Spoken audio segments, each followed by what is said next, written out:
皆さん、こんにちは。まなみです。今回はこちらのピアのベースメイク商品をレビューしていきたいと思います。特にこのパウダーが人気らしくて、今見てみたら売り切れているカラーもあったんですけど、レビューしてほしいっていうコメントをいただいたので、今回10時間検証をしてみました。それでは商品説明からしていきます。こちらがピアのオーマットクッション SPF50+PA4+ で3色展開になっていて、私は21のライトを購入しました。汚いのが見えてしまっていたかなと思うんですが、鏡みたいになっていて指紋がかなり目立ちます。すべて鏡なんですよね。ちょっとそこは気になるかなと思ったんですけど、とりあえず商品説明を読みますね。長時間カバーしてくれてトーンをキープ、スキンケア成分 67.6% 配合、密着感のあるカバーテクノロジーを採用していて、セミマット仕上げでビーガン認証、あとひんやり感を与える成分も配合されているそうです。香りがあるんですけど、フローラル系とはまた違った香りのような気がします。ウリ科の昔の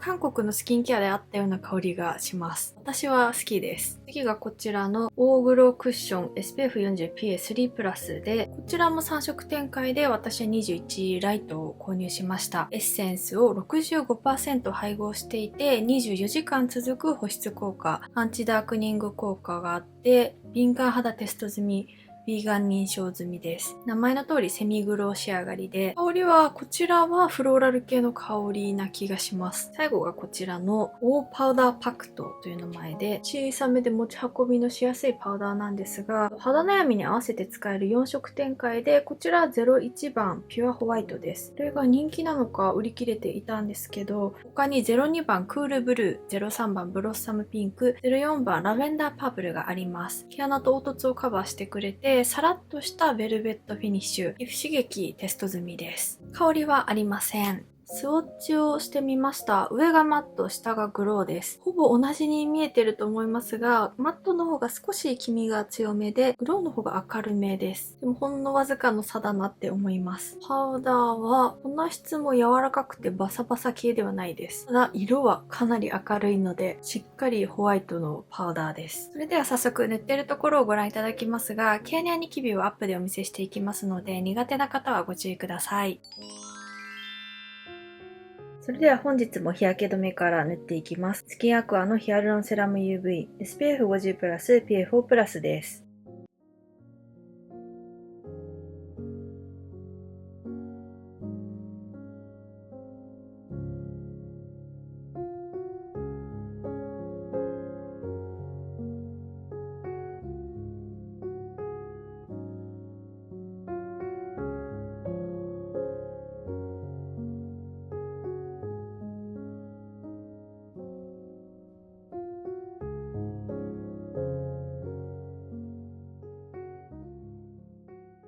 それではマットから塗っていきます。パフはこんな形になっていて、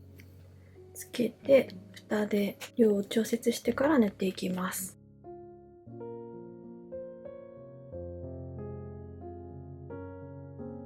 かなり綺麗ではないでしょうか。薄膜でカバーしてくれるっていう感じなので、カバー力はローからミディアムの間くらいかなと思うんですけど、上から重ねたらミディアムくらいにはなりそうです。本当に薄膜なので、そんなに塗っている感が出なくて綺麗です。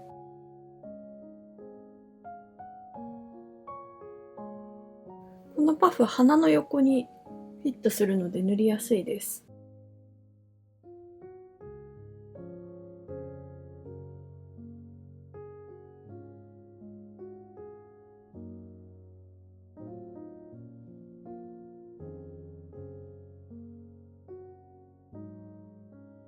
左側にマットを塗りました。色味がですね、そこまで黄みの強くない、ちょっと白っぽいカラーなので、21ライトなので、広告コスメっていうことを考えると、だいたいこれくらいかなとは思うんですが、少し明るめな印象です。手の甲に塗った時は、さらっとする感じのマットなんですけれども、日焼け止めのツヤがこれくらいある上から塗ったので、かなり抑えられているんですが、セミツヤくらいの仕上がりになっております。ピタッと密着している感じもあって、毛穴落ちもなく毛穴も隠してくれていますし、鼻を見てみるとこんな感じでとても綺麗ですよね。この辺りの毛穴とかも隠してくれているので、ナチュラルに綺麗になるファンデかなって思います。光を遮ってみるとこんな感じで赤みが少し透けていますが、とても自然にカバーしてくれているっていう印象です。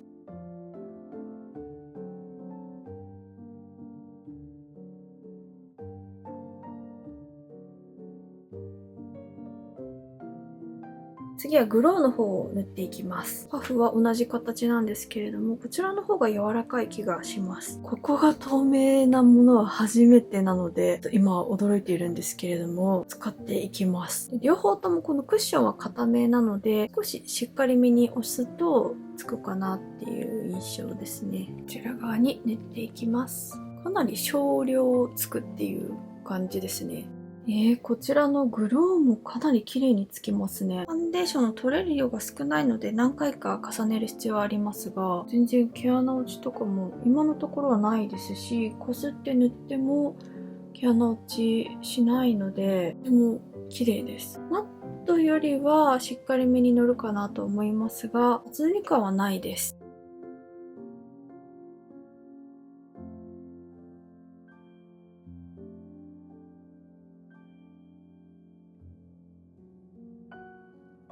ファンデーションを両方とも塗り終えました。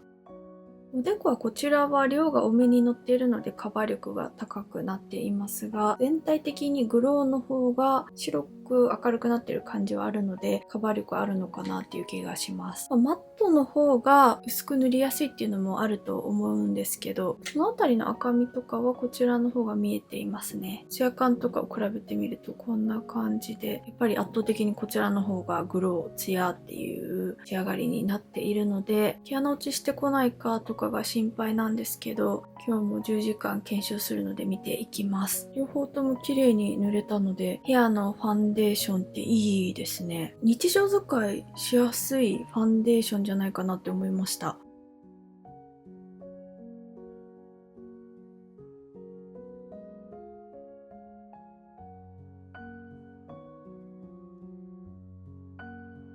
それではパウダーを塗っていきます。私はナチュラルな方が好きなのでベージュのパウダーが好きなんですけど、ベージュがなかったのでホワイト系のカラーを買いました。この付属のパフで塗ってみます。毛足は短めですがふわっとしています。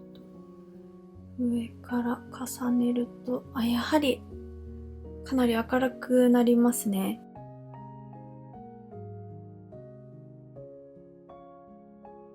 仕上がりとしては同じようにサラッとするパウダーとかと似ているかなっていう感じで、サラッとして毛穴も隠してくれるようなパウダーです。こういうパウダーって意外とテカりやすかったりするんですけど、これはどうなんでしょ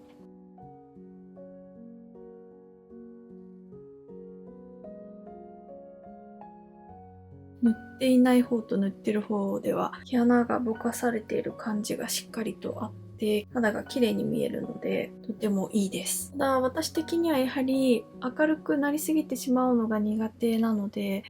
そう考えると目の下だけとか使うのがいいのかななんて思いました。パウダーを塗り終えました。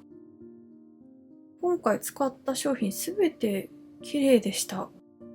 ブローは毛穴落ちしやすいので、塗るときにすごく慎重に塗らないといけないんですけど、これは全然大丈夫でしたし、私の肌質的にマットの方が合うんですけれども、こちらの方がより気にせず塗れたので、私はやっぱりマットが好きかなって思います。パウダーも毛穴をしっかりぼかしてくれるけど、乾燥しないタイプなので、とても使いやすい商品たちだなって思います。角栓が目立ったりとか、よれとかがなければおすすめさせていただきますね。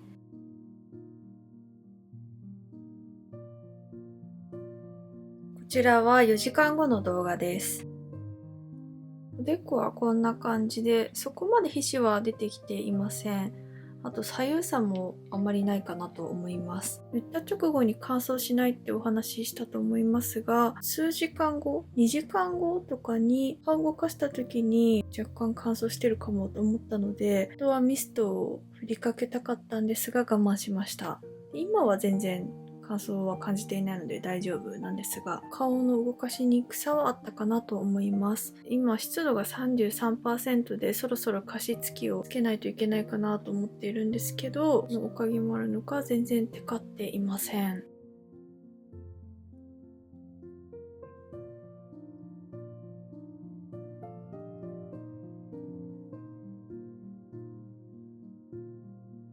こちらは7時間後の動画です。おでこはこんな感じで、両方ともツヤっとしてきているんですけど、やはりマットの方がツヤ感は少ないかなと思います。こちらの方がよりツヤっとしているんですけど、でも頬を見てみるとあまりツヤ感の出方に差はありません。範囲的にはこちらの方が広くてマットの方が狭めっていうのはあるので、そこで差は出たかなと思うんですけど、ほぼわからないですね。毛穴落ちがあるかなと思っていましたが全然ないので、冬に使うのにぴったりかなって思います。あともう3時間様子を見ていきますね。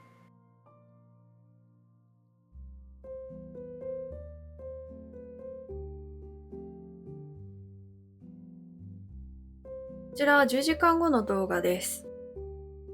7時間後よりも差は出てきたかなと思います。やはりマットの方がテカリは少なくて、グローの方がテカっている印象です。どちらもよれて汚くなったりとかはしていないので、ティッシュオフした時に毛穴落ちするかどうかっていうところなんですけど、後で軽く押さえてみます。で、頬なんですけど、こちら側の毛穴落ちがどうなるかなと思っていましたが、毛穴落ちはないですね。ただカバー力が少し落ちてきているのが気になって、赤みが朝よりも見えるようになってるなと思うので、持ち的にはマットの方がいいかなって思います。といっても塗った時より赤みが見えるかなっていうだけで、もともとこちらの方が赤みが見えていたので、それと比べるとまだカバー力が高いかなと思いますが、朝よりは低くなってるかなっていう感じです。で、こちらもこの辺りはテカっていますが、1時間後にもお伝えしたように、テカリの範囲がこちらの方が狭いです。ただですね、顎なんですけど、白くなっているんですよね。頬の部分でこう白く浮いたりしていないってことは、特に日焼け止めとの相性が悪かったっていうよりは乾燥で浮いてしまっているのかなと思いますが、こちらはこの辺りが汚くなってしまいました。この辺り少しよれはあるので、この顎は長時間綺麗にキープされるっていうわけではないのかもしれません。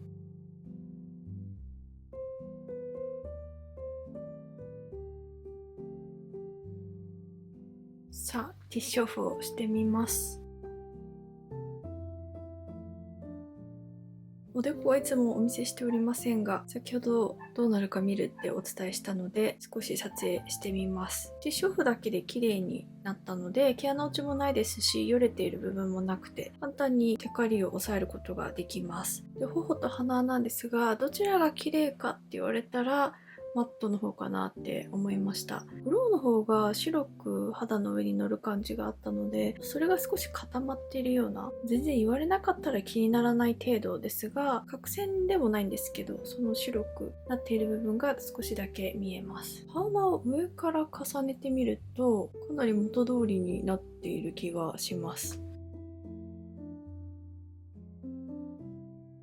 ちらもいいですね。このパウダーお直しにいいと思います。コンパクトでこんな感じで上に乗せると毛穴もまた再度ぼかしてくれるので、使いやすいパウダーですね。ただやはり色味が白くて明るいので、個人的にはベージュカラーが出るのに期待なんですけれども、ピンクとかブルーとかのカラーも確かあったので、肌悩みに合わせて買ってみるのもいいんじゃないかと思います。マットの長所は毛穴落ちせず塗れて、密着力も高くて崩れ方まで綺麗です。なのでカバー力が高すぎないミディアムより少し低いかなくらいのデイリー使いしやすいセミマットファンデをお探しの方には合うだろうなって思いました。短所は乾燥しやすい部分が浮きやすいかなと思ったので、ファンデの量の調節とか保湿をまずしっかりとしてから塗らないといけないかなって思います。で、グローの長所は塗りたてがかなり綺麗だなって感じました。最近冬で乾燥しているっていうのもあって、少し毛穴落ちしにくい肌になっているなとは感じているんですけど、鼻とかもこすっても毛穴落ちしませんでした。でも10時間後にティッシュオフした時に少し白くなるなっていうのは感じたので、普段から毛穴落ちがかなり気になるっていう方は合わないんじゃないかなと思います。あと短所としてダークニングは若干あったかなっていう気がしました。もともと自分の肌よりも明るいカラーだったので余計にそう感じたのかもしれません。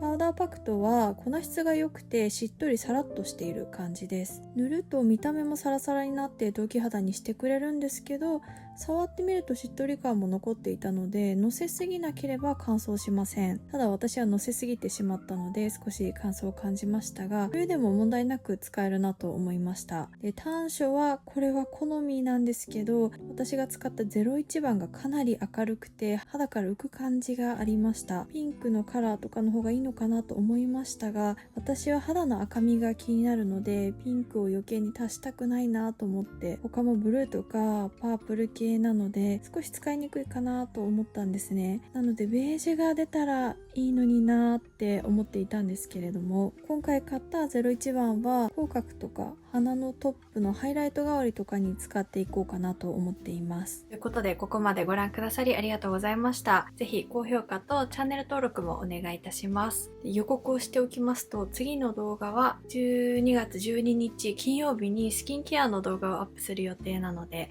ぜひご覧いただけると嬉しいです。それではまた次の動画でお会いしましょう。バイバイ。